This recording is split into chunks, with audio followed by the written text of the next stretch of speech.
Did the Wei Chuan Dragons just sign a pitcher who 2 years ago commanded an astronomical annual salary of 240 million Japanese yen, roughly 1.6 million USD, only to then become the most famous salary thief in Asian baseball history?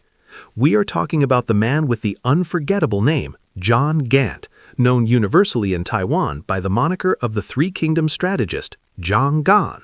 But beyond the S-tier resume that includes matching a Cy Young winner in season wins lies a frightening shadow, a recent 6.00 ERA in AAA. The question isn't whether Gant has the pedigree to dominate. The crucial question is whether the Dragons are signing a former ace ready for resurrection, or merely an incredibly expensive historical footnote. Welcome to 617 News, where we analyze the hidden pitches and calculated risks defining the next era of CPBL baseball. If you're ready to dissect the anatomy of a massive foreign player gamble, you're in the right place. John Gant's journey to the CPBL is a study in spectacular peaks and sudden valleys. When he first arrived in the major leagues with the Cardinals, he wasn't just another arm, he was a phenomenon. After a mid-career trade from the Braves, where he dramatically improved his 2A performance, Gant found his home in St. Louis. The years 2018 and 2019 represent his absolute zenith. Elevated due to injuries in the rotation, he stepped up, throwing 114 innings in 2018, and then transitioning purely into a late-inning fireman in 2019, he shockingly piled up 11 wins, a total that mirrored the win count of that year's NL Cy Young winner, Jacob deGrom.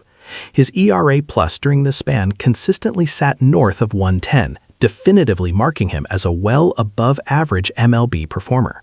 This was the era of the rally Gant, where his unique, hard-to-read double leg kick delivery seemed to spark inexplicable offensive bursts from the Cardinals lineup, coupled with the amusing fact that his first 2 career MLB hits were both home runs, making him only the 3rd pitcher since 1961 to achieve that specific feat. This elite performance persisted into 2021, where his ERA plus reached 115, a benchmark of quality few overseas signings ever achieve. But then came the plot twist, the infamous 2021 mid-season trade that sent him, while still performing brilliantly, to the Twins for an aging, struggling veteran, J.A. Happ.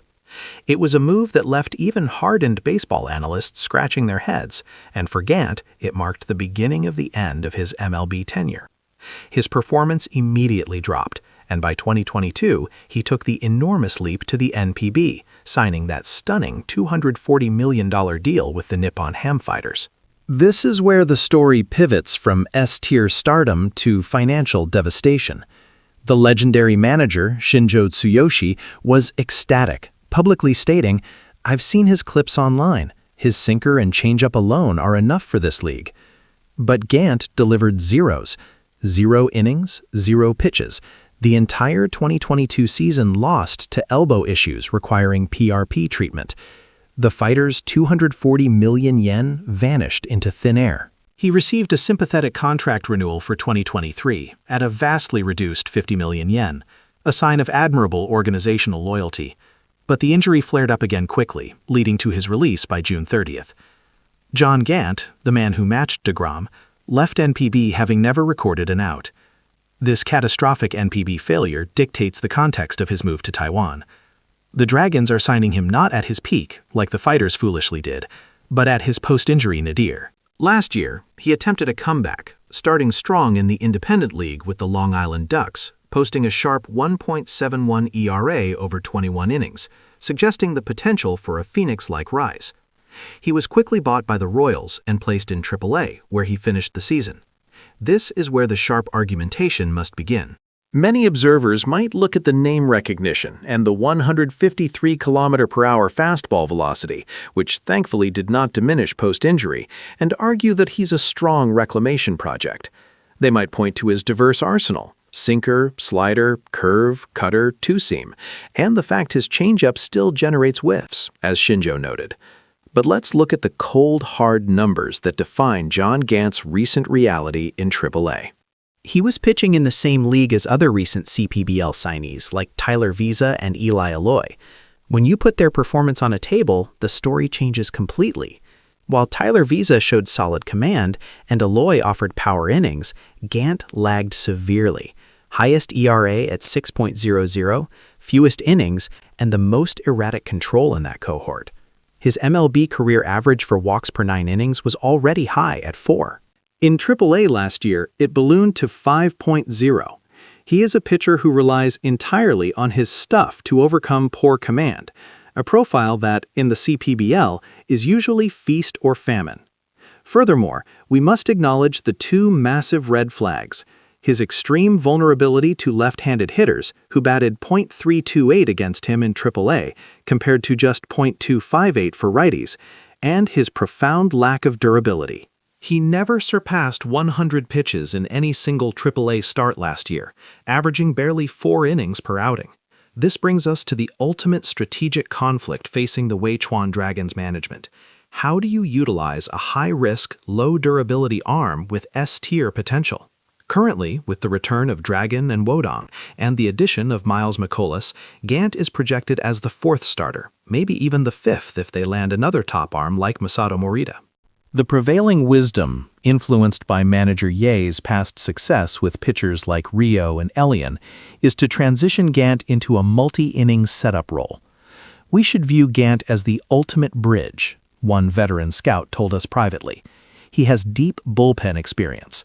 He can give you 6 outs, securing a lead before the closer comes in. That mitigates the durability and control risk. However, this luxury may be unaffordable this year. With Xu Zhou departing for Japan and Wang Wei-chung moving on, the domestic rotation is significantly weakened. The team desperately needs reliable rotation innings. Using a precious foreign slot on a bullpen arm, no matter how talented, means Wudong, Miles, and Dragon will be under immense pressure to throw deep every 5th day. Therefore, the safer, albeit riskier, play is to insist John Gant stretches out for the rotation. They are hoping to acquire the 2018 version who ate 114 innings, not the 2023 AAA filler. As the Dragons' general manager calculated, "We recognize the 6.00 ERA is scary, but the velocity and the changeup are still elite. We are betting that his ability to miss bats will translate better to CPBL lineups than it did in the hitter-friendly PCL. We are buying a B-grade reality at a bargain price, hoping for an A-grade miracle." The gamble is clear. John Gant's pedigree is S-tier, but his current performance places him firmly in the B-tier risk category. This is the definition of a high-risk, high-reward lottery ticket. If the Dragons can harness the fire that once earned him 240 million yen, they found a steal. If they get the fragile Relit who posted a 6.00 ERA, they will have wasted a crucial foreign slot. The price tag is gone, but the potential and the peril remain. What do you think is the safest bet for John Gant's role in Taiwan? Should Ye General rely on him to chew up crucial innings in the rotation, or should they minimize his exposure by using him as a high-leverage bullpen bridge? Let us know your prediction in the comments below. Don't forget to smash that like button, share this video with your fellow baseball fanatics, and subscribe to 617 News for the deepest dives into Asian baseball strategy.